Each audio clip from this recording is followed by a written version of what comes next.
Assalamu alaikum wa rahmatullahi wa barakatuh. Welcome to the first ever Humanity Talk Show. And in today's episode, we're going to be discussing a very impactful topic, which has the theme of empowering communities through volunteerism. We're talking about challenges, we're talking about the importance, the impact, as well as the mistakes. But before we dive into this topic, I'm going to have to take a chance to introduce the guest of today. Thank you. Assalamu alaikum guys, my name is Mona Mohammed Rage and I'm the Communications Director of the Humanity Link Agency. And the topic that we have today is very interesting, and I have a quote for the day, which is volunteerism is the ultimate expression of humanity, where helping one another is not a duty but a privilege. Assalamu alaikum wa rahmatullahi wa barakatuh. My name is Zakaria Ali and I'm the project coordinator of Humanity Link Agency. And I'm pretty elated to be a part of this show today. And inshallah, we are going to have fun and we discuss pretty important topics. Assalamu alaikum wa rahmatullahi wa barakatuh. My name is Ifrah Hassan. I'm a member of Humanity Link Agency. I'm deeply honored to be here to be able to discuss such an interesting topic. Assalamu alaikum wa rahmatullahi wa barakatuh. My name is Ifrah Mohammed Khalif. I'm Finance Officer of Humanity Link Agency. Today I'm here at the Humanity Link Agency first talk show. We are going to discuss a topic that's very important in the society and that's going to make a big difference in the society. So I'm glad to be here. And also, I'll be your host for this session. My name is CDev Hassan, the Executive Director of Humanity Link Agency. And without having to waste any more time, we're going to dive deep into our topic for today. The first section of the topic is first to understand our theme, and before we go into that, we'd like to understand what community service is and what volunteerism is, and what is the link between community service and volunteerism. And of course, to take you through that, I'll have to direct our communication director, Melissa. Thank you so much, Siddiq. So the thing about community service and volunteering is people often confuse them, but they're actually different. So volunteering is it's a personal choice in which someone selflessly offers to give their time and their energy. Some people give up their skills to maybe give out to a cause, help out. Whereas community service is a type of volunteering, but it's something that goes as far as being imposed on you, that later becomes volunteer. So you're saying we volunteer, especially in community service, people volunteer because they have no choice. It's not personal. Yes. Okay. They have no choice. It goes as far as being a law in the country. Like some people are given community service in exchange for jail time. Or prisoners now. Yeah. Yes. So there's also in the CBC forum, I think the students go do community service for a few months. After they're done school? Yes, after they're done with school. Yes. And the link between them is that they are both used to alleviate the community and to make an impact in the world, to make the world a better place, because we all know that helping out doesn't only satisfy other people, it gives you a sense of personal satisfaction and yeah. Thank you so much. That's very well put. So now we understand the link between community service and volunteering. We've been told that community service is something that's imposed on you, but at the same time, it also makes a difference and an impact in the world. And now moving forward to our topic, now we're going to have to make the floor open to all the speakers. And we need to understand now that we have community service and we have volunteering, and we also know that these two things are connected. We want to understand how these things shape the world. We need to know the importance and, of course, the impact of this particular community service and volunteerism, or let me just say volunteerism in general. So, coming on to our finance officer, what do you think are one of the few of the importances or the impact that community service or volunteerism brings to this world? So, in my perspective, volunteerism is very important in the community. It helps like the person on the personal level, like it improves the person's growth, both the physical and the mental health. For example, like if the person is having like mental issues like depression, a lot of stress, but when the person does like volunteer in some work like cleaning a beach or tree planting thing, it helps the person, it elevates the stress of that person. So in my perspective, it improves the personal growth of the person. That's a lovely bit of points from our finance officer. And now we're going to move to this side of the show, and we'd like to get the insight of our project coordinator about the importance of volunteerism. Volunteerism as well has an impact on the society. It gives them motivation and inspiration as well. So if a person volunteers, his friends maybe may tag along, and so actually it inspires them. So they want to join the projects and be a part of them, making the world a better place. Thank you, Zakaria, and on to our other guest, Ikra. In my opinion, volunteerism is a very important aspect in the community, in that you're able to build good relations with the community members. Sometimes you're able to connect with them more because you engage with them at a personal level and you're able to build a good foundation with them.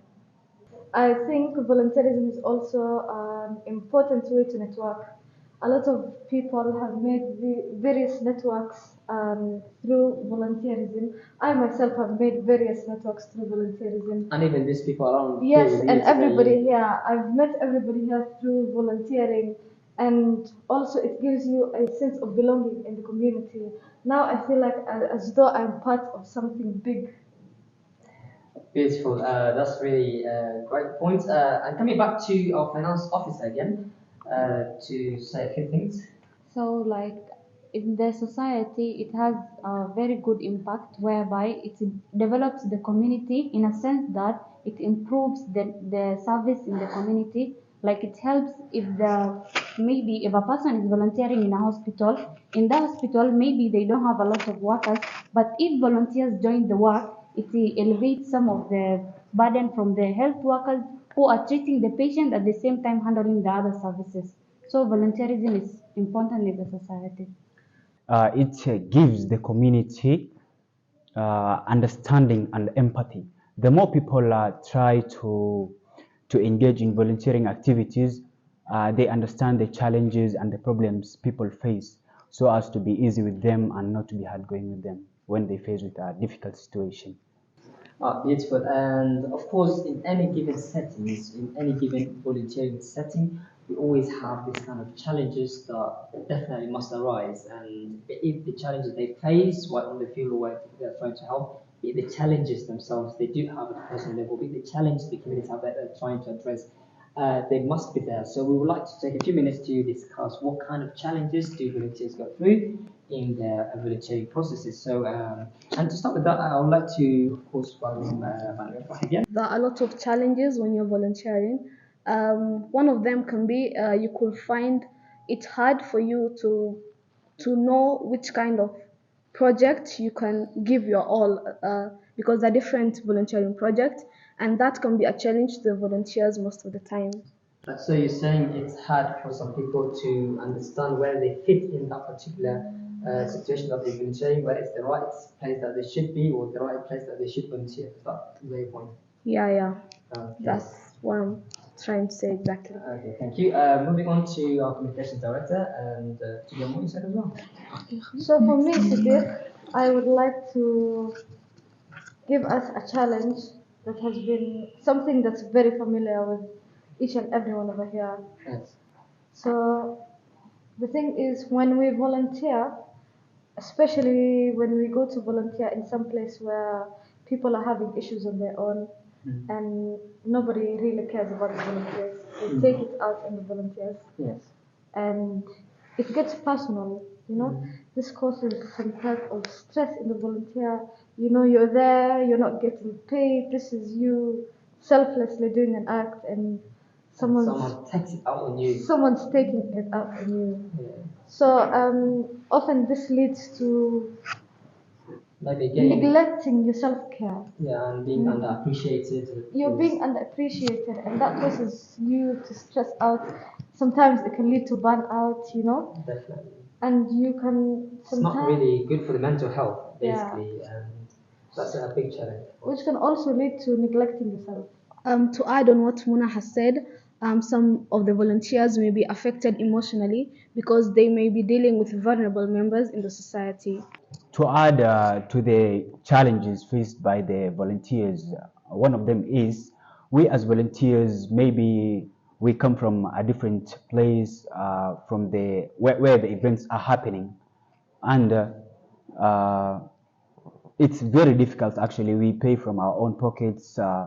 We to travel, yeah, and then have in mind that we are students, we are not working, so it's a bit of a challenge for us. The money that was sent for us maybe to buy food, you spend it, on fare, traveling from So you're maybe. basically saying that sometimes we volunteers we do overcommit. Yeah, To an extent for example, like me, I'm coming from all the way from Kajiado, coming to Nairobi for an event.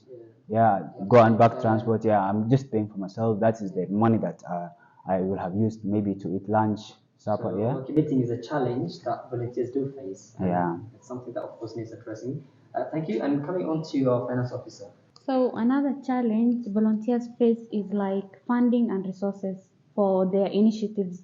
Maybe they have like a program they want to do in a society, but they don't have the funding to do that program. Like visiting an orphanage or doing a hospital visit, it requires a lot of financial things.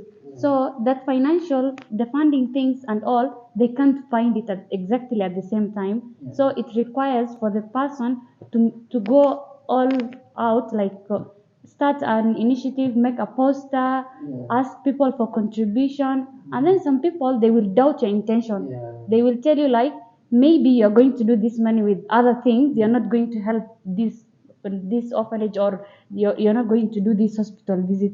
So I think like that's a very big challenge for all the organizations when doing their initiative. Yeah, of course. Speaking on resources, I think most of this thing is selfless acts, and these people actually do need funds to run their projects. And when we do not get the resources, and on top of that, people start doubting that if they give the money to you, you may not even use it well. It also becomes a challenge. Definitely, that's an up to challenge. And most of our organizations today, whether it's a CB or an NGO, they all sort of depend on a certain sort of funds, whether it's donor funds, whether it's contributions or money that they collect from their family and friends. Either way, it's a challenge because if you do not have the resources, and of course you're also being doubted for maybe either misusing or using it for your own personal gain. It depends. Now, having said that, we're gonna now come back to what kind of mistakes do volunteers make? One, there are some of the challenges that are self-imposed. Like for example, being overcommitted is something that you impose it on yourself. Maybe a community does not expect you to commit yourself that much. For you to travel all the way from Mandera or Wajir or Garissa to Campton and attend an event in Nairobi, that means that's something that you've decided. That's one of the mistakes now you sort of like make in your way to make an impact in the lives of people by volunteering, right? And the other challenges that are quite natural or maybe therapeutic, for example, the things about resources. If you talk about resources now, that one now you need it from somewhere else becomes a challenge.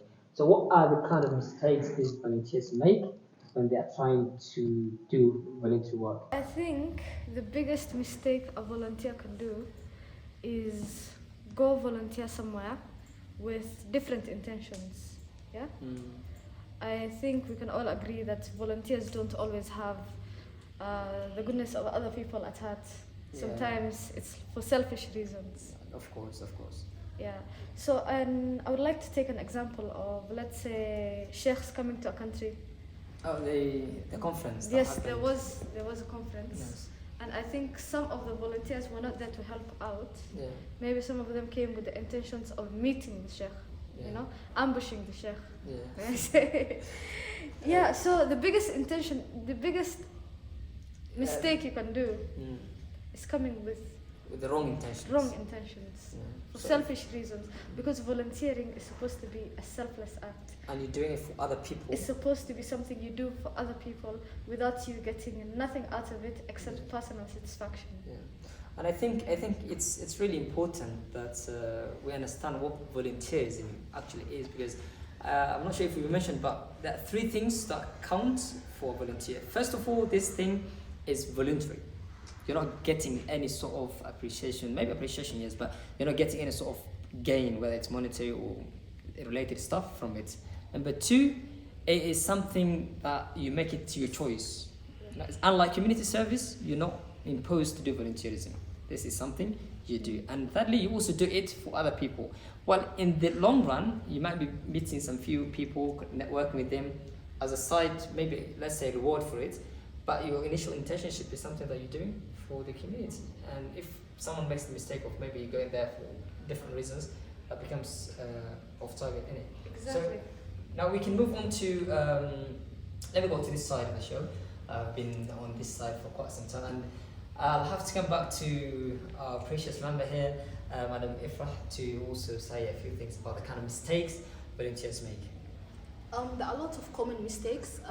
One of them is some people may volunteer to like feel a sense of glory or righteousness, and due to that, they may be misguided. Like their roles could be misguided, so the efforts won't show. So to add the points Mona and Ifrah said, like it has the volunteers, they do a lot of mistakes, like overburdening themselves, a lot of workload, the poor workload management, whereby the volunteers, they take a lot of responsibility on themselves, which even they can't do.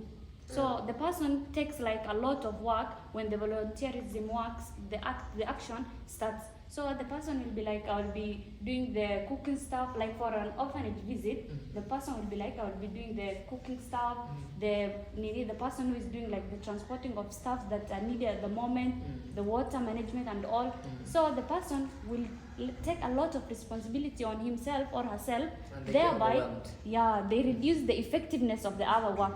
Like the cooking part, maybe the food will be bad or something like that. So the person takes a lot of responsibility on themselves, whereby they, like you said, they get overwhelmed and reducing the effectiveness. So one good way maybe of fighting this, or maybe a solution to this, could be like delegating things. And someone just concentrates on something that they can fully make it effective, and leave the rest to others instead of taking loads of duties. Yeah, like maybe a task assigned to different people before even the visit to that place.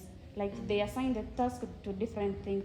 So like I have another point. The other one is the person doesn't have clear expectation of what the organization is and what the volunteer is supposed to do in that organization. So the person will have confusion and frustration between the leaders of the organization and the volunteers themselves.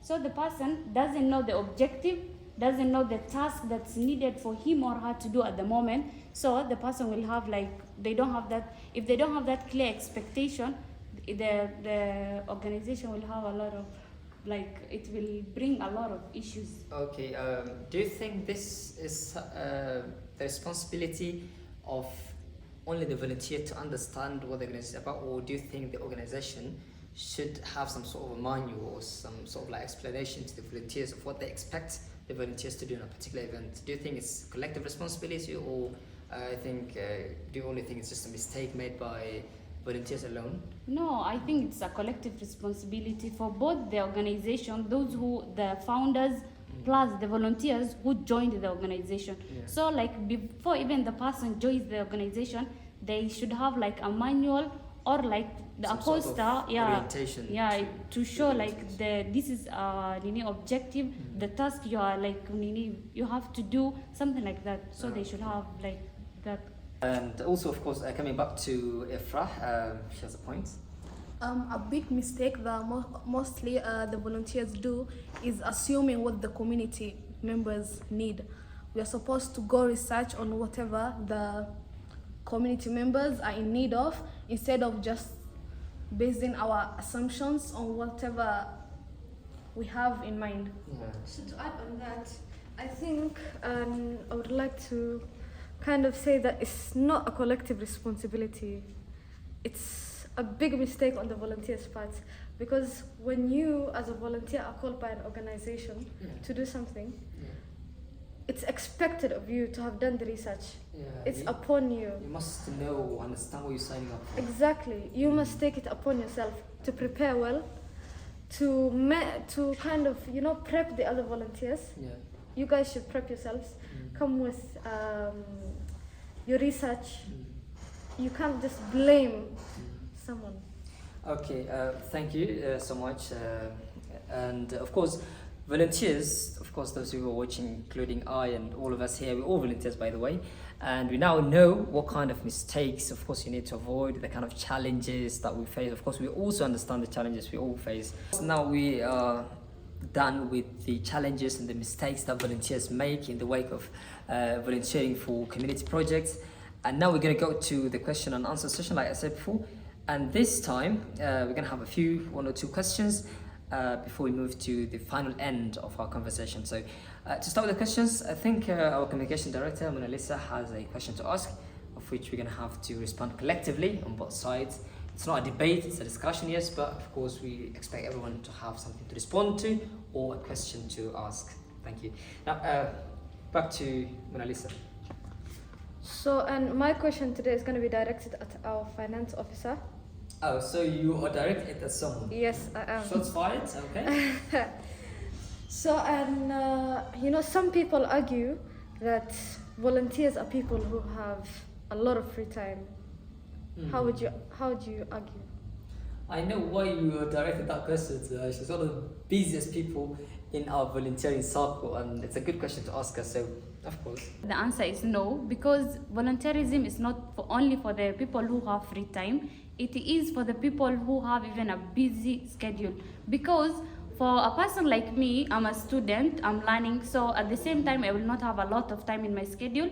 So the thing is, like, the organization should have a flexible option for those people. Like, they should organize the engagements around the time when those people are free. Like, for example, the organization, they are going to do maybe an orphanage visit, but the person from January to April, the person's schedule is very tight. Yeah. For me, like, I have a whole semester at that moment, so the time I will be free is starting from April mid or somewhere there. So the organization I'm working for, or like I'm volunteering with, they should have a flexible option for those people. Maybe they can have plans within those months, but at the same time they should have like plans within the end of those months also. Okay, also, do you mean to say that before an organization sets up a sort of like a project to do in a certain weekend or a month, they should sort of like engage all the volunteers to ask about them, whether they're free at that time, whether it's okay, and whether they're going to have proper engagement or many people that are going to volunteer with them on that particular project? Do you think they should ask? Yeah, like they should ask the people when the person is free. Like, they should make a poll for them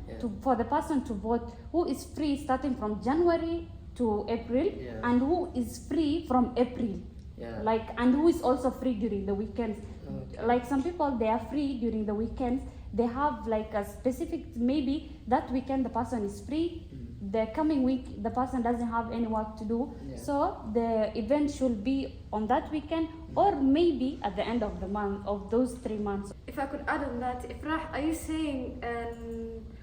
you trying to say that a very busy person, let's say a head of an organization, should go asking each and every single member whether they're free, what time they're free? You know, that's going to be very time consuming.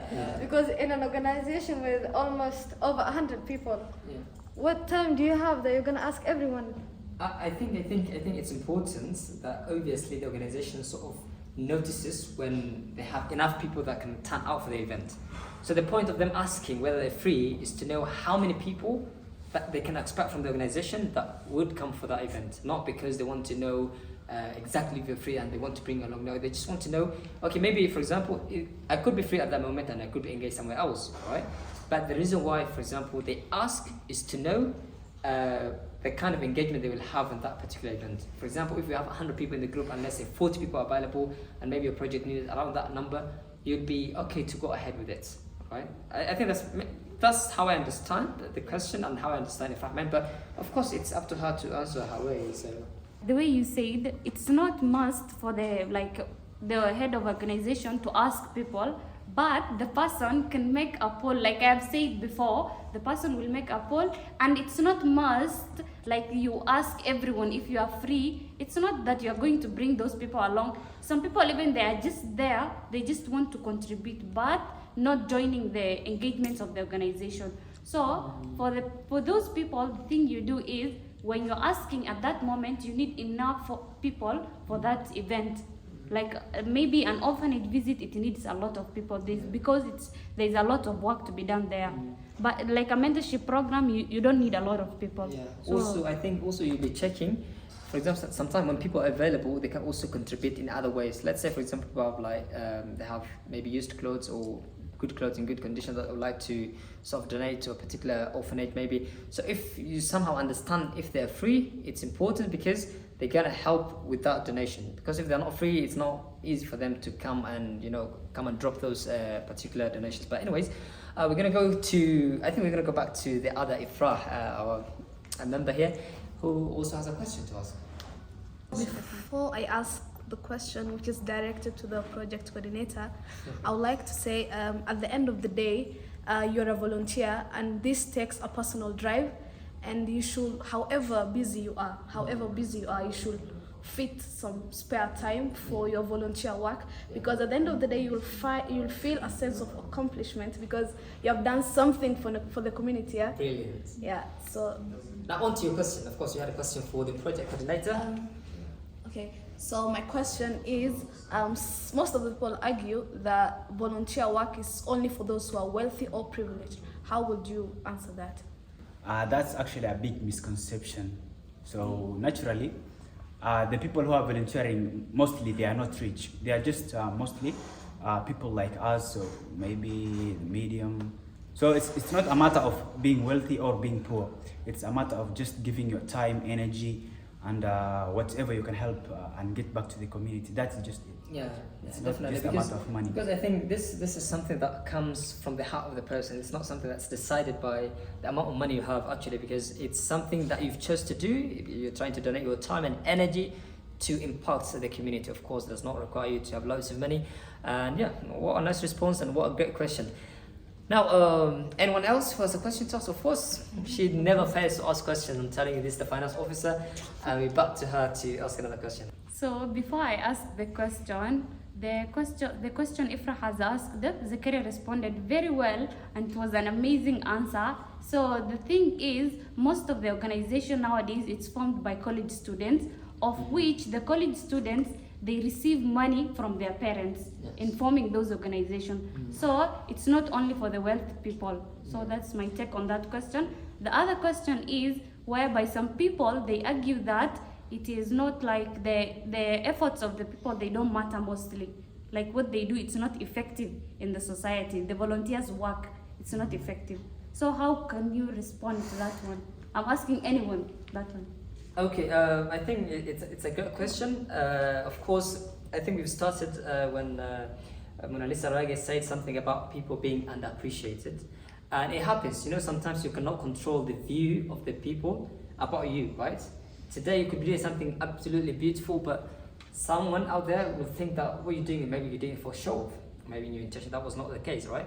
So you cannot control how other people view what you do. So long as you felt some sort of like satisfaction when you did that thing, you're good to go. And so long as your intention was right to help someone, perfect, all right? Yani, that's my take. So anyone else who has something to say? Well, it's not only about the intentions of the people, it's also about the impact they're doing. Because I think the efforts are very important in doing volunteer work, because that's literally what you're volunteering. You're volunteering your effort, your time, your energy. Definitely. So the extra mile you go, that's the extra mile you take the community.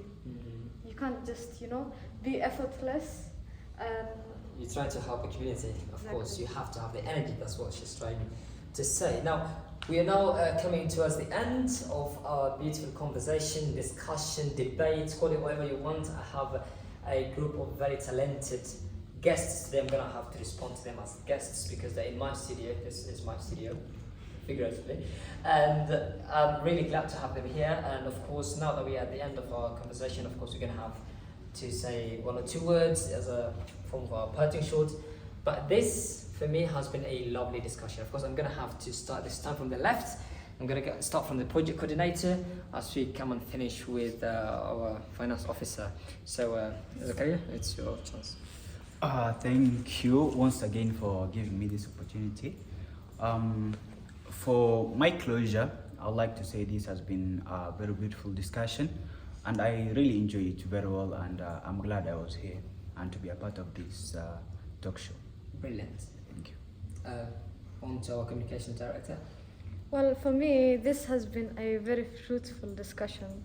I've learned things. I hope you guys have learned, some things from me. Yeah. And I would like to end by saying, again, that helping people is not a duty, but it's a privilege. It's a privilege. Yeah. Very well put. Very, very well put. We're coming to our member here, a very important member today, Ifrah, with her final words. I'll say it was a lovely conversation I was having here, and I would like to end with a quote that says, "Volunteers with no pay are not simply worthless, but they're priceless." All priceless here. Thank you so much. We're gonna come to finally our finance officer. Yes. So the event, the talk show, it was amazing. We had a lot of discussion. We shared our point of views and perspective, which was amazing. We learned a lot from each other. So the thing I want to say is a quote from Mahatma Gandhi. He was an Indian. So there is one quote he said, and it was amazing. Yeah. It's like, the best way to find yourself, it is to lose yourself in the service of others. In the service of others. Absolutely. Absolutely. That was really great. That's what I was saying. That's what I was talking about when I said I have great minds sitting right here with me. So this has been very beautiful discussion, and of course we're all glad to be here. I'm also very glad that you've come to this end of this discussion by listening to it. We're very, very thankful, and of course I cannot fail to pass my other round of gratitude to these people here. This is Ifrah, our finance officer. She's quite stingy, by the way, but that does not make her any less the great person here. We have our great member here. We have, of course, Madam Ifrah Hassan. We've got our communication director, Lisa. Is never late to give the communications she needs in this organization. We've got our project coordinator, who always is in charge of our projects. And it's been lovely having you today here. And of course, you could say something nice about me as well. Yeah? But anyways, thank you so much for tuning in to our first talk show. We are here at the end of our conversation. Of course, we are hoping to see you in the next talk show. We're going to make it a bit bigger. We're going to invite more people outside our organization to come and give their insight about humanitarian issues. And hopefully it's going to be as fruitful as this one. Thank you so much, and see you next time.